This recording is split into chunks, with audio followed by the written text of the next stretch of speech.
what's going on, y'all? T-Bob here. And Jake as well. And you're about to watch a little OTB LSU. We're going to give you all the latest, greatest between LSU football, baseball, women's basketball, softball, and everything in between. Bottom line, if you want to talk Tigers, keep it locked, subscribe, like it, and we hope you enjoy the Texas headline. Texas football as it relates to LSU. So making the headlines yesterday, Texas reportedly spending $40 million on their roster this fall. Now, this was said to be a 35-40. It was said to be a high-end estimate from Houston Chronicle columnist Kirk Bowles. Now, Kirk has covered Texas for more than 50 years. Okay, so this is one of the OGs here. And so I initially saw this and I was like, whoa, bro, that's pretty crazy. I wasn't too shocked because of the lessons that we learned last season. But I was like, that's pretty crazy. But then I read that this is with the rev share included. And I think there's an even bigger takeaway to be had now, which is not that it's crazy that Texas is spending $40 million on its roster, but rather, Jake, that pretty much anybody who wants to dance is going to be 30 mil or above. Yeah. Because you got the 15 from the rev share, Mm-hmm. and then you're putting in, another 10 to 15 if you want to be one of the major players. So already you're immediately there in that $25 to $30 million range. So the takeaway is, even LSU, I'm guessing will be like at 30 or close to it. Because remember, we also know that everybody who had kind of resources built up wanted to go ahead and go all in before rev share kicks in, because we don't know exactly what these collectives are going to look like in the near future. So the biggest takeaway is simply that, man, college football, this is it, baby.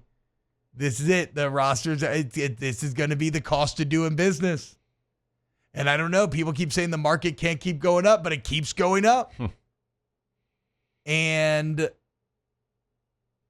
it just, I can't help but laugh thinking, Jake, when we used to advocate for players to be paid and we were told there's no money.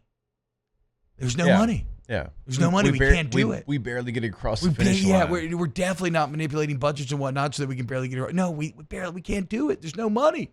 Yeah. Oh, really? And then you might have said, if I brought this up last year, you might have said, oh, well, T-Bob, that's because it's money from outside sources. Well, guess what?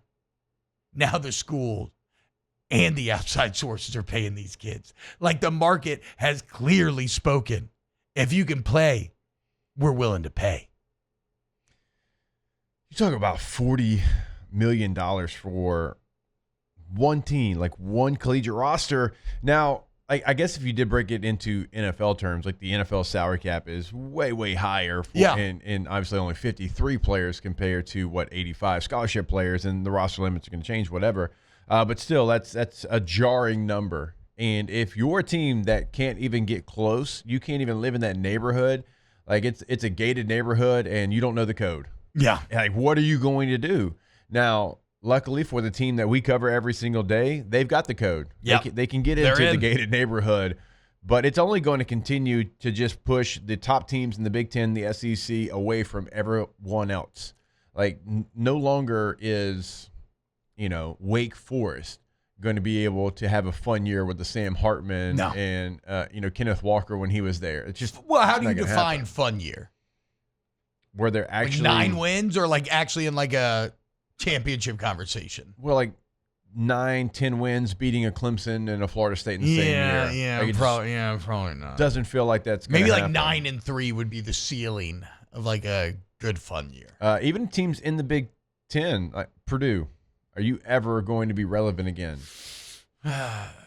Because even Northwestern's a little bit different. Like, Northwestern actually has some money. Yeah. So Drew Brees, assistant GM for the Boilermakers. Is he? No, but it funny that would be like right in line with everything we're seeing. Yeah. So like, how many teams can actually do this? How many teams are going to be left behind? And also, are we ever going to get to where we have a salary cap? I think so. I do think, but I don't know what. I don't know what the timeline on that looks like, Jake, because who's benefiting from this? Obviously, I think the players are in a lot of ways. because they're able to constantly use leverage, transfer, et cetera, et cetera. But more importantly, for maybe changing the rules, Jake, there's a lot of lawyers and agents who are benefiting big time and who will argue tooth and nail that none of this should change. And when you have a gaggle of lawyers incentivized to fight in the courts, and you don't really have, I mean, I guess it'd just be schools paying these other side of lawyers to fight against it, but it's like I could see it being a bit slow and grindy to try to change this. But I think eventually we get there. But again, the timeline, because of the vested interest, the timeline on that could be long. Yeah, there's times where slow and grindy are good. This is just not one of them. It's not one of them. You know? It's not one of them. Texas feels like Texas, Ohio State. You have one more that feel like they're just going to be juggernauts in this era.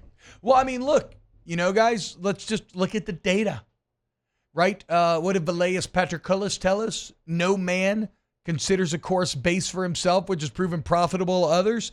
Okay, who won the national championship last year? Or, excuse me, who had the most expensive roster last year? Ohio State. Yep. Who won the national championship? Ohio State. Who had the most draft picks with 14 of them, 7 in the top 45? Ohio State. Okay, who had the second most draft picks? Georgia. Who had the third most? Texas. Who had the fourth most? Oregon. What do all these schools have in common? They all had rosters that were like $20 million or above, and they all made the playoffs. So, like, the answer could not be more clearly. If you want to win big, you got to spin big. Bottom line. Bottom line. Yeah, you can't ball on a budget anymore. No. You can't go barrel bin shopping. It's just like, and we were all trying to figure this out. Like, even Dabo is like giving himself over, right? Yeah. There's this basketball player for Clemson that maybe wants to play football, and yesterday Dabo's like, oh, well, if he wants to, we got a little revenue share for him. We can have a little revenue share for him. Like, there was a point when Dabo you're said supposed to quit. He would quit if players ever got paid, okay? But he realizes, oh, my God, I was about to be left behind. Like, some of that happened at LSU. It's like you did try to hit the portal in a different way. You were trying to bring in guys from smaller schools and elevate their game, and some worked, a lot didn't.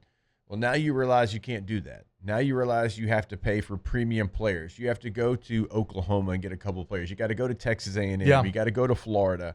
You have to go to these places that are trying to be on the same level as you, and that's the player that you have to bring in. Like, you go get Mississippi State's starting quarterback to be your backup quarterback.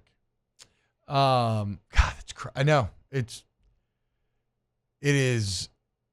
What a volatile and insane market. Which, to be fair, you should maybe be careful about trying to predict too much in the future, but it's also just not that hard to understand. Like, look, he says here, not about making permanent assumptions off a 1-year data point. Okay, no, here's the deal, man.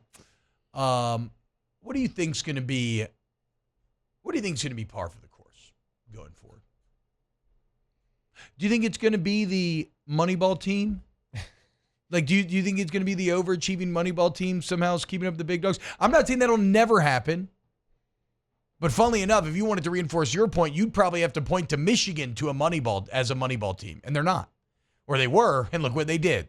They said no more. Spent $12 million to get a quarterback. Yeah. So Indiana might be the best example of a Moneyball team. Yes, fair. Exactly, right? So there will be exceptions, but the rule is money. And again, you accuse me of making grand, sweeping proclamations off a 1-year data point. Well, it takes me in a couple of years. But even beyond that, I don't know. I feel like it's the data points of everything I see in the world, which is when you can throw more money at something than somebody else can, you have a significantly higher chance of being successul. Dodgers are pretty good right now, aren't they? They don't suck. Why is that? I mean, like, what are we talking about? Like, what point are you trying to make? Wow, Jake, what incredible takes. I mean, those guys, they're just the best. I think so. And if you think so, again, hit the like button, subscribe, ring the bell so you get notifications when we post every single day here on OTB LSU.